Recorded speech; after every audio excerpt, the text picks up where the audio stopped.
Grand 3, 1917-1918, le dénouement de la Première Guerre mondiale. Première sous-partie, l'année 1917. Un vrai tournant de la guerre? En 1917, les grandes offensives se poursuivent comme celle du chemin des Dames qui voit mourir près de 10 000 soldats français lors de la première journée. Malgré cet échec, le général Nivelle maintient l'offensive. Les soldats ont l'impression d'être de la chair à canon. Face à ces offensives inutiles et meurtrières, un nombre croissant de soldats se mutinent et refusent de se faire tuer inutilement. En Russie, les mutineries au front se multiplient, de même que les manifestations contre la vie chère et la guerre dans les villes. En février, une révolution renverse le tsar et un gouvernement provisoire est mis en place. Celui-ci poursuit la guerre. En octobre, un coup d'État communiste mis en place par le parti bolchevique s'empare du pouvoir et met fin à la guerre. La Russie signe une paix séparée avec l'Allemagne en mars 18. Depuis 1915 et le torpillage du Lusitania, les États-Unis ont basculé du côté des Alliés, même s'ils demeurent officiellement neutres. Face à une population largement opposée à une entrée dans le conflit, le président Wilson ne peut intervenir avant 1917, après la reprise par les Allemands de la guerre sous-marine en Atlantique. Les débarquements de soldats américains deviennent massifs à partir de mars 1918.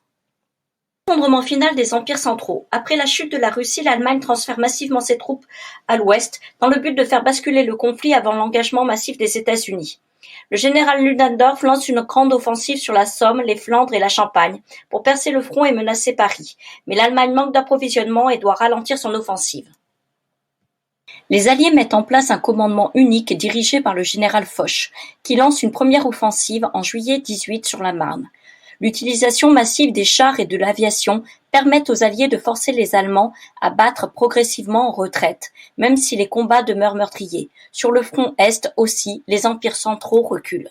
L'Empire austro-hongrois sombre face aux victoires italiennes en octobre 18, laissant l'Allemagne seule en guerre.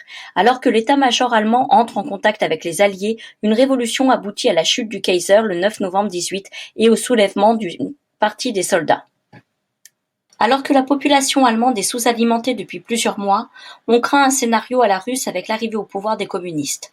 Un gouvernement provisoire accepte de signer l'armistice qui reconnaît la victoire des Alliés le 11 novembre 18 à 11 heures. C'est la fin des combats, mais ce n'est pas la fin de la guerre.